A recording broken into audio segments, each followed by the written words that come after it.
বিসমিল্লাহির রহমানির রহিম। আসসালামু আলাইকুম আমার ইউটিউব পরিবারের ভাই ও বোনেরা সবাই কেমন আছেন? আশা করছি দেশ ও দেশের বাইরে কাছে কিংবা দূরে যে যেখান থেকে আজকের এই ভিডিওটা দেখছেন বা দেখবেন সবাই ভালো আছেন। আল্লাহর অশেষ রহমতে আমরাও ভালো আছি। চলে আসলাম আবার একটা নতুন ভিডিও নিয়ে আপনাদের মাঝে শেয়ার করার জন্য। আশা করছি বরাবরের মতো আজকের ভিডিওটা আপনাদের কাছে একটু হলেও ভালো লাগবে। অনুরোধ করছি একটা লাইক দিয়ে সম্পূর্ণ ভিডিওর সঙ্গে থাকুন। নতুন কোনো বন্ধু যদি আমার চ্যানেলে এসে থাকেন তাহলে বলবো প্লিজ একটা লাইক দিয়ে সম্পূর্ণ ভিডিওটা দেখতে থাকুন।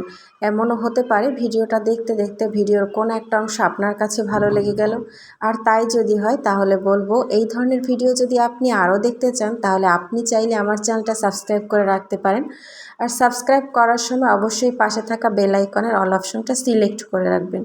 এতে করে আমি ভিডিও ছাড়া মাত্র নোটিফিকেশন আপনার মোবাইলে চলে যাবে আর আপনি আপনার সময় সুযোগ বুঝে ভিডিওটা দেখে নিতে পারবেন। আজকের ভিডিওটা শুরু করেছি সকালে নাস্তা খাওয়ার পর, মানে আমি যখন ঘর দোয়ার পরিষ্কার করছি তখন হঠাৎ করে আমার মনে হলো যে সকালে আজকে খিচুড়ি কিংবা যাও কোনোটাই রান্না করিনি দুই ছেলের জন্য, তো 2 প্যাকেট নুডলস বসিয়ে রাখি, হয়তো আমি কাজগুলো করতে করতে হয়ে যাবে। এই তো চলে আসলাম এখন রান্নাঘরে, আর আমি কিন্তু মুখ দিয়েই 2 প্যাকেট নুডলস ছিঁড়ে প্যাকেটটা আর কি নুডলসটা দিয়ে দিচ্ছি। প্লিজ এটা দিয়ে আর কি দেখে কেউ কিছু মনে করবেন না। আসলে আমি সবসময় এভাবেই মুখ দিয়েই ছিঁড়ি, আর এই জন্য হুটহাট করে যে ভিডিও করার সময় আমি কেচি দিয়ে কাটবো বা কিছু দিয়ে আর কি কেটে শেয়ার করব, সেটা না আমার মনে থাকে না। আমি যে কাজগুলো করি আমি সেভাবেই করতে থাকি, সেটা আর কি মনেই থাকে না। তো এইখানে আমি ক্যামেরাটা ঘোরানোর সময় আমার হাত থেকেই ফোনটা পড়ে যাচ্ছিল। আসলে সেই ভাঙা স্ট্যান্ডটার উপর রেখেছি, একেবারেই আমার কড়াইটা দেখা যাচ্ছিল না। তো আমি যখন সরিয়ে স্ট্যান্ডটা এদিকে ঘোরাচ্ছিলাম হঠাৎ কলতলায় পড়ে যাচ্ছিল, তো অনেক কষ্টে সেভ করতে পেরেছি, হাত থেকে পড়ে নাই। তো এরপর নুডলস বসিয়ে চলে আসলাম ঘরে। এই যে পিঠাগুলো এগুলো হচ্ছে তালের বড়া, গতকালকে আমার যা বানিয়েছিল তো সেটা আবার আমাদেরকে খেতে দিয়েছিল, তো এতক্ষণ 2 ছেলে এখানে বসেই খাচ্ছিল, তো সেটাও একটু আপনাদের সাথে শেয়ার করলাম। এখন আমি ঘর পরিষ্কার করার জন্য চলে আসলাম, আর এই তো বিছানা ঝেড়ে নিয়েছি, এখন বালিশগুলোকে ঠিক করছি। আজকেও কিন্তু বাসায় আমার শাশুড়ি আম্মু নেই, সকাল থেকে আর কি সকাল 9টার সময় আমার ছেলে আর আমার দেবরের বড় মেয়েকে নিয়ে স্কুলে চলে গেছে। আজকে হচ্ছে ওদের পরীক্ষা, আর আজকে হচ্ছে ওদের ইংরেজি পরীক্ষা। যেহেতু ওদের পরীক্ষা তো আম্মু ওদেরকে নিয়ে পরীক্ষার হলে গিয়েছে, আর এদিক থেকে ঘরের সব কিছু কাজ দ্রুত সেরে আমাকে যেতে হবে নিচতলাতে রান্নাবান্না করার জন্য। আমি আর আমার যা আর কি, আম্মু থাকলে এই টেনশনটা থাকে না। বাজার আসলে আম্মু কিছু কিছু গোছানোর চেষ্টা করে, ততক্ষণে আমাদের কাজগুলো শেষ করে দোতলা 3তলার তারপর আমরা আর কি নিচতলাতে চলে যাই।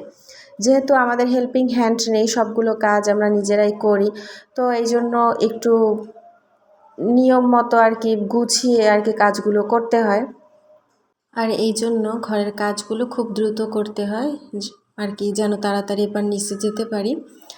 আসলে আমি যখন ভিডিও বানাই তখন সারা দিন আমি নিজের থেকে মনে মনে অনেক কিছু ভেবে রাখি, এই কথা বলবো সেই কথা বলবো ভয়েস দেওয়ার সময়। কিন্তু যখন আমি ভয়েস দিতে আসি তখন কি বলবো, কি নিয়ে থাম্বনেল লিখবো, কি নিয়ে টাইটেল দেব আর কি, সেটা আমি ভেবেই পাই না। আমার তখন একদম নিজের উপর নিজের খুব বিরক্ত লাগে। জানি না আপনাদের সাথে এরকমটা হয় কি না, তবে আমার সাথে এটা প্রতিদিন হয়। আর এরকম করে আমার ভাবতে ভাবতে অনেক সময় চলে যায়। তো যাই হোক, এই প্রত্যেকটা রুম ঝাড়ু দিয়ে আমি কিন্তু ময়লা সবসময় সামনের রুমে এভাবে জড়ো করি, তারপর হচ্ছে বেলচা করে তুলে ফেলি। আর এত ময়লা কোথা থেকে আসে ভাই জানি না, প্রতিদিন এত ময়লাই বের হয় ঘর থেকে ঝাড়ু দিলে। আমার হাজব্যান্ড প্রতিদিন রাগ করে আমি কেন ঘর ঝাড়ু দিই, আমি তাকে বোঝাতেই পারি না ঘরে এত নোংরা থাকলে কি করে থাকা যায়। তো সে বলে আমাকে যে ঘর 1-2 দিন পর পর ঝাড়ু দিলেও হয়, প্রতিদিন এভাবে ঝাড়ু দেওয়ার কি প্রয়োজন। আসলে তার কথা শুনে আমার আরও মেজাজ খারাপ হয়। কি করব, কিছুই করার নেই, সে তার মতো করে বলে যায় আর আমি আমার মতো কাজ করতে থাকি। তো এই তো সম্পূর্ণ কাজগুলো কিন্তু আমি করে ফেলেছি। আর এই যে আমার ছোট্ট আরাপ সোনা এখন রুমে আর কি ফোন দেখতেছে। ওকে আমি সবসময় একটা রুম আগে পরিষ্কার করে এই ফোনটা দিয়ে দেই, নইলেও আমাকে ঝাড়ু দিতে দেয় না, কোনো ঘর ভালো করে পরিষ্কারও করতে দেয় না। আসলে কি করব, ছোট বাচ্চা, ও তো বোঝে না যে মায়ের কাজ আর কাজগুলো খুব দ্রুততার সাথে করতে হয়। একসাথে ভিডিও করি, কাজ করি, কাজ সেরে নিচতলাতে যেতে হয়। আমি সবসময় এই ভয়তে থাকি আমার ভিডিও উপলক্ষে কেউ যেন কোনো কথা তুলতে না পারে, কেউ যেন আমাকে কোনো কথা শোনাতে না পারে যে আমি কাজ করছি, এই জন্য আমার দেরি হচ্ছে এই ভিডিওর জন্য, এই ভিডিও বন্ধ করতে হবে আর কি। এই কারণে আমি সবসময় ভয়তে ভয়তে থাকি। তো নুডলস রান্না করা শেষ, এখন নুডলসটা আমি 2 ছেলের জন্য বেড়ে নেব। আলিফ স্কুল থেকে যখন আসবে তখন ওকে খেতে দিয়ে দিব, আর এদিক থেকে আরাপ সোনাকে এখন খাইয়ে দেব। তো অফ ক্যামেরায় আরাফেরটা খাইয়ে দিয়েছি নুডলসটা, আর আলিফেরটা কিন্তু আমি দোতলাতেই রেখে এসেছি। এরই মধ্যে বাজার চলে এসেছে নিচতলাতে, আব্বু রিক্সা করে বাজার পাঠিয়ে দিয়েছে। তো এই তো বাজার নামিয়ে নিলাম, এখন আপনাদের সাথেও শেয়ার করছি। তো ব্যাগ থেকে বের করতে করতে দেখি যে আলু পাঠিয়েছে, কাঁচা কলা পাঠিয়েছে, আর হচ্ছে পেঁপে। আমি ভেবেছিলাম হয়তো আজকে হাটের দিন অনেক মাছ পাঠাবে, তবে মাছ একদমই পাইনি। তাই আব্বু গরুর মাংস পাঠিয়েছে। গরুর মাংস কিন্তু ফ্রিজে অনেক আছে, তারপরও বাজার থেকে এনেছে। আর এদিকে চিংড়ি মাছ এনেছে। আমরা আবার চিংড়ি মাছ ছাড়া তরকারি রান্না করি না, অনেককে দেখি বড় মাছ দিয়ে তরকারি রান্না করে, তবে আমাদের বরিশালে সবাই কিন্তু আর কি চিংড়ি মাছ দিয়েই তরকারিটা আলাদাভাবে রান্না করে, আর বড় মাছ ভুনা করে, না হলে ঝোল রান্না করে। তো এই তো চিংড়ি মাছগুলোকে আমি বের করে নিচ্ছি, আর মাংসটাও ঢেলে নেব। আর চিংড়ি মাছটা আমি এদিক থেকে কুটতে থাকবো, আর মাংসটা আর কি করার জন্য ধোয়ার জন্য আমার জাকে দিয়ে দিব। তো আমি প্রথমে এক হাত দিয়ে চেষ্টা করছিলাম প্যাকেটগুলো খোলার, আর এক হাত দিয়ে ফোন নিয়ে ভিডিও করার চেষ্টা করছিলাম, তবে দেখছি এক হাত দিয়ে সম্ভব হচ্ছে না। তো তারপর আমার জাকে ডাক দিয়ে বললাম ওকে ফোনটা ধরার জন্য। তো ও কিন্তু ফোনটা ধরে ভিডিও করতে আমাকে সাহায্য করছে। আব্বু আম্মু কেউই এই মুহূর্তে বাসায় নেই, আব্বু বাজারে আর আম্মু গিয়েছে ওদেরকে নিয়ে স্কুলে, পরীক্ষার হলে। তো এই জন্য ভিডিও করতে একটু সুবিধা হয়েছে। আমি চাইলে প্রতিদিনই আপনাদের সাথে নিচতলার ভিডিওগুলো শেয়ার করতে পারি, তবে আব্বু আম্মু থাকার কারণে আমি ভিডিওগুলো করি না। যেহেতু আমি বউ মানুষ, কাজ বাদ দিয়ে ফোন হাতে নিয়ে ভিডিও করব সেই ভিডিওগুলো শেয়ার করার জন্য। আর যেহেতু এই চ্যানেল দিয়ে কবে কি হবে তার আদৌ কোনো সম্ভাবনা নেই, আর সেই জন্য এটা কিন্তু কেউই অ্যালাউ করবে না। আর সেই জন্যই আমি সবার মাঝখানে আর কি ভিডিওগুলো করি না, সব সময় নিজে থেকে নিজের কাজগুলোকে আপনাদের সাথে শেয়ার করি। তো এই তো আমি চিংড়ি মাছগুলোকে কুটে নিচ্ছি, আর এখানে কিন্তু আমি পেঁয়াজ ছিলে পেঁয়াজ কুটেও নিয়েছি, আর কাঁচা কলাও কুটে নিয়েছি, সেটা হচ্ছে অফ ক্যামেরায় করে নিয়েছি। আসলে সবগুলো কাজ যদি ভিডিও আকারে শেয়ার করতে যাই তাহলে ভিডিওটা অনেক বড় হয়ে যাবে, আর এতে করে আপনাদের যেমন অসুবিধা হবে আর আমারও কিন্তু সারা বছরে ওয়াচ টাইম পূরণ হবে না। আর এই জন্য চাইছি সবসময় ছোট ছোট ভিডিওগুলো আপনাদের সাথে শেয়ার করতে, যাতে করে আপনারা ভিডিওটা অর্ধেকটা হলেও দেখতে পারেন। তবে জানি না কে কে আমার ভিডিওর সাথে এই পর্যন্ত আছেন, কেউ যদি থেকে থাকেন তাহলে বলবো যদি আপনারা লাইক দিতে ভুলে যান প্লিজ একটা লাইক দিয়ে দিবেন, কারণ আপনাদের একটা লাইক আমার এই ভিডিওটা অনেকের কাছে পৌঁছে দিতে সাহায্য করে। অনেক কষ্ট করে একটা ভিডিও তৈরি করতে হয়, তারপর সেই ভিডিওটা যদি ভিউজ না আসে, লাইক না আসে, তাহলে কিন্তু তখন অনেক কষ্ট হয়, অনেক খারাপ লাগে। তবু আপনাদের সাথে রিকোয়েস্ট করা ছাড়া জোর করার তো আমার কোনো অধিকার নেই, সেজন্য রিকোয়েস্ট করছি প্লিজ সবাই ভিডিওটা ফুল ওয়াচ করে দেখার চেষ্টা করবেন।